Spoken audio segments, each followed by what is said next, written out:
Hello friends, welcome to our YouTube channel. 29 दिसंबर 2020 के MCQs ready है, तो चलिए स्टार्ट करते हैं।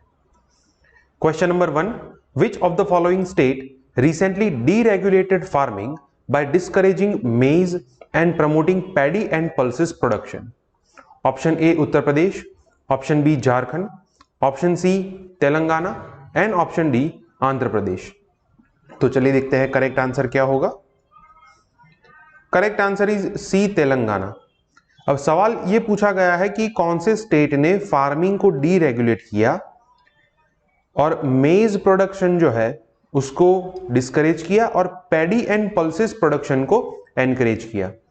अब अगर आप थोड़ा लॉजिक लगाएंगे तो आप यहां से आंसर्स को एलिमिनेट कर सकते हैं, ऑप्शंस को।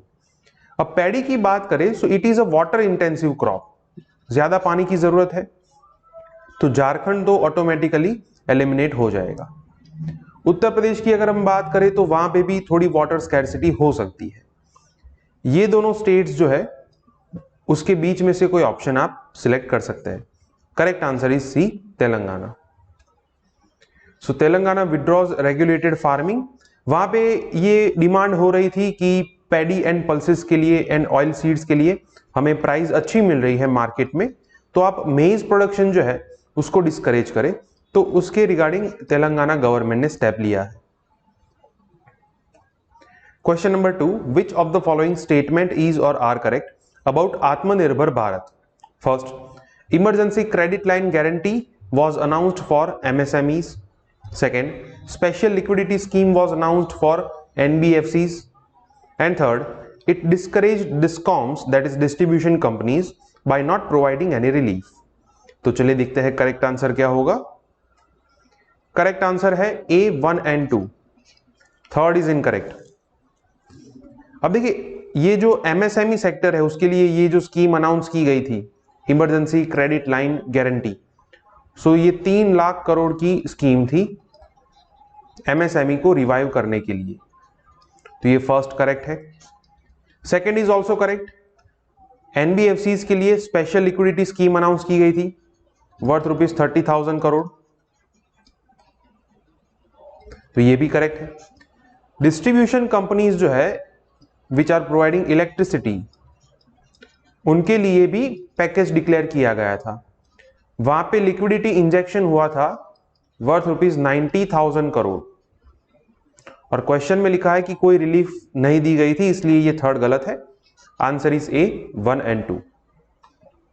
सो हमारे प्रधानमंत्री जो है उन्होंने फिर से एक बार आत्मनिर्भर भारत को मेंशन किया है, and they want us to make a resolution for local products in the new year. वो चाहते हैं कि 2021 में हम सिर्फ लोकल प्रोडक्ट्स यूज करने का रिजोल्यूशन लें, तो इस आर्टिकल में कई जगह पे आत्मनिर्भर भारत को मेंशन किया गया है। ये जितने भी क्वेश्चन है वो कल के न्यूज़पेपर से है। Question number 3, recently the competition commission of India CCI has placed daily procurement ceiling in Punjab on which of the following crop? Option A wheat, option B cotton, option C paddy and option D groundnuts। तो चलिए देखते हैं correct answer क्या होगा। Correct answer is B cotton. यहां पे ये कहा गया है कि पंजाब के अंदर कंपटीशन कमीशन ऑफ इंडिया जो है उन्होंने डेली प्रोक्योरमेंट के ऊपर कोई लिमिट लगाई है, तो वो है कॉटन के लिए। अब ये आपको कल के न्यूज़पेपर में से मिलेगा कि रिसेंटली जो कंपटीशन कमीशन ऑफ इंडिया है उन्होंने ये लिमिट लगाई है कि डेली बेसिस पे 12,500 क्विंटल ही पब्लिक प्रोक्योरमेंट होगा कॉटन के लिए, जबकि वहां पे अगर हम इनकम की बात करें तो डेली बेसिस पे 50,000 क्विंटल्स ऑफ कॉटन आता है मार्केट में। तो यहां पे आप देख सकते हैं कि ये सप्लाई ज्यादा है और गवर्नमेंट डिमांड कम कर रही है, तो इस वजह से डिमांड सप्लाई के बीच में मिसमैच हो रहा है।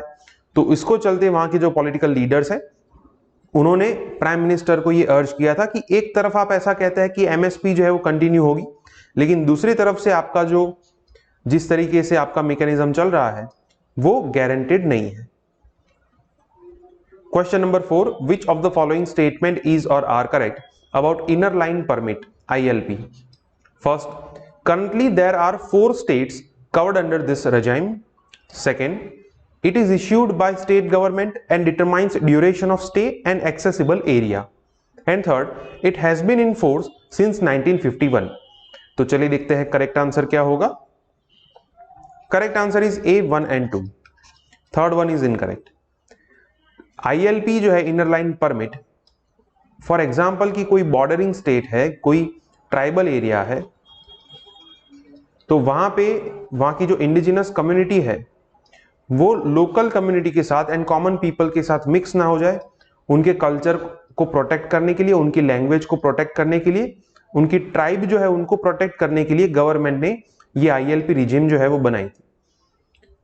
ये ILP जो है वो 1873 से चलता आ रहा है, ब्रिटिश एरा के टाइम से।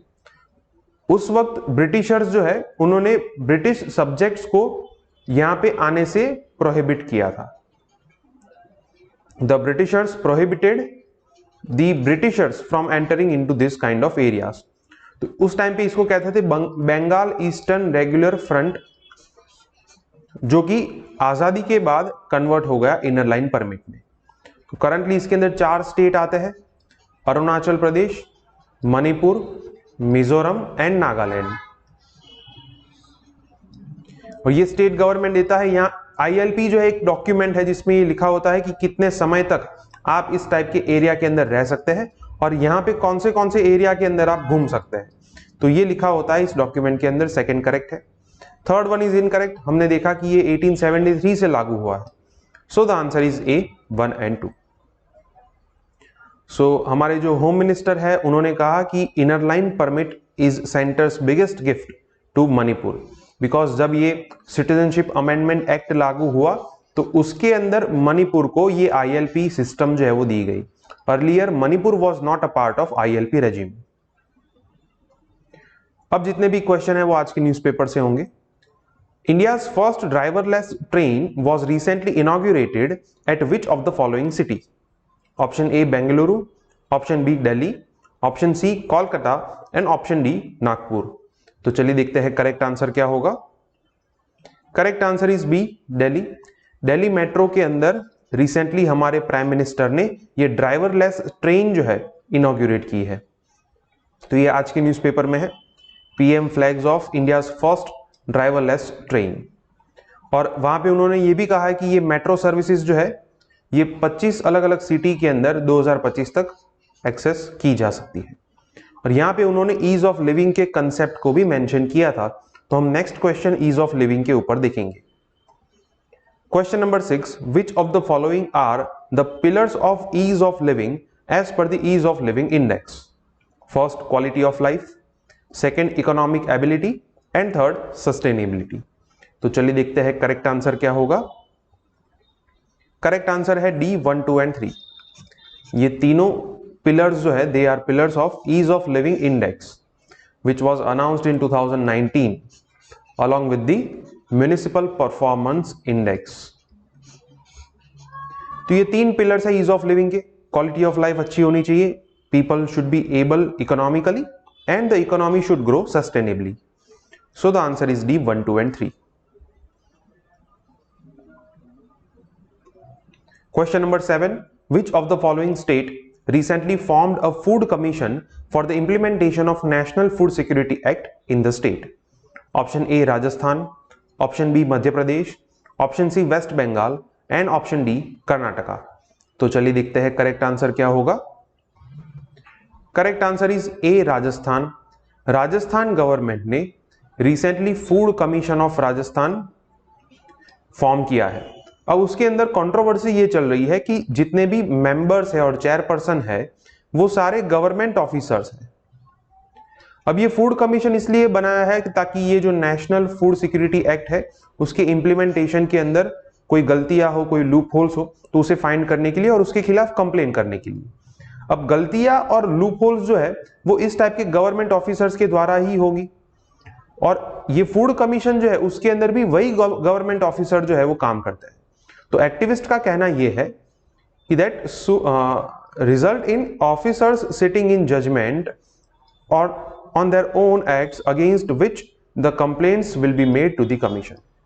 मतलब कमीशन को जिनके खिलाफ कंप्लेन की गई है उन्हीं लोगों के द्वारा इस कमीशन में जजमेंट दिया जाएगा। तो ये तो गलत हुआ, तो इसलिए यहां पे ये कंट्रोवर्सी चल रही है। Question number 8. Which of the following statement is or are correct about Chief of Defense Staff? First, he will head Department of Military Affairs. Second, he will have powers to exercise any military command over the 3 services chief. And third, he will be the military advisor to the Nuclear Command Authority. तो चलिए देखते हैं correct answer क्या होगा. Correct answer is C 1 and 3. Second is incorrect. Chief of defence staff recently एक office बनाई गई है जो कि आर्मी, नेवी एंड एयरफोर्स के जो चीफ है उनके ऊपर की पोस्ट है. तो वो डिपार्टमेंट ऑफ मिलिट्री अफेयर्स के हेड होंगे. He will be the head of defence acquisition council also which is headed by the ministry of defence. लेकिन उनके पास कोई मिलिट्री कमांड नहीं होगा. 3 सर्विस के जो चीफ है उनको कोई मिलिट्री कमांड नहीं दे सकते. ये तीनों के बीच में कोऑर्डिनेशन बांधना किसका काम है? चीफ ऑफ डिफेंस स्टाफ का काम है. तीनों सर्विसेज के बीच में अच्छे से कोऑर्डिनेशन हो तो ये देखना किसका काम है? चीफ ऑफ डिफेंस स्टाफ का काम है. ये सेकंड गलत होगा. Third is also correct. Nuclear command authority which is chaired by prime minister, तो उसके एडवाइजर कौन होंगे? चीफ ऑफ डिफेंस स्टाफ होंगे. सो the answer is C 1 and 3. So chief of defence staff इसलिए न्यूज में है बिकॉज उन्होंने ओडिशा की जो पुलिस है उनको अपलॉड किया है, उनकी तारीफ की है कि उन्होंने किस तरीके से लेफ्ट विंग एक्सट्रीमिज्म को, उसके जो चैलेंजेस है उसको अच्छे से हैंडल किया है. Question number 9. Which of the following statement is or are correct about India Afghanistan relations? First, India is the second largest destination for Afghan exports. Second, the Afghan parliament and the Salma dam are 2 of India's showpiece projects in Afghanistan. And third, India was the only South Asian nation to recognize the Soviet-backed Democratic Republic of Afghanistan. तो चलिए देखते हैं correct answer क्या होगा. Correct answer is D 1, 2 and 3. ये तीनों statement correct है. हालांकि इंडिया और अफगानिस्तान के बीच में ऐसी कोई विजिबली जियोग्राफिकल कनेक्शन नहीं है बाय लैंड रूट, लेकिन फिर भी अफगानिस्तान का जो टोटल एक्सपोर्ट है उसमें इंडिया सेकंड नंबर पे आता है. मतलब अफगानिस्तान के एक्सपोर्ट यहां पे ज्यादा हो रहा है. दूसरा कि वहां की जो पार्लियामेंट की बिल्डिंग है और वहां पे एक डैम है सलमा डैम, उसको बनाने में इंडिया ने मदद की थी, तो ये भी करेक्ट हुआ. And third is also correct. जब 1979 के टाइम पे ये जो USSR से रिलेटेड वॉर हुआ अफगानिस्तान के साथ, तो उस टाइम पे India was the only south Asian nation जिन्होंने ये रिकॉग्नाइज किया था कि अफगानिस्तान जो है एक अलग कंट्री होना चाहिए. सो the answer is D 1, 2 and 3. सो अभी अफगानिस्तान गवर्नमेंट जो है वो फिर से तालिबान के साथ टॉक्स रिज्यूम करने वाले हैं, वो फिर से समझौता करने वाले हैं एट दोहा. तो इसलिए ये फिर से अफगान पीस प्रोसेस जो है वो न्यूज में है. Question number 10. Which of the following statement is or are correct? First, in India without grant of bail by lower courts, the accused have to approach the High Court or Supreme Court. Second, 2/3 of India's prison population comprise under trials of minor offenses. तो चलिए देखते हैं correct answer क्या होगा. Correct answer is C both 1 and 2. दोनों statement correct है.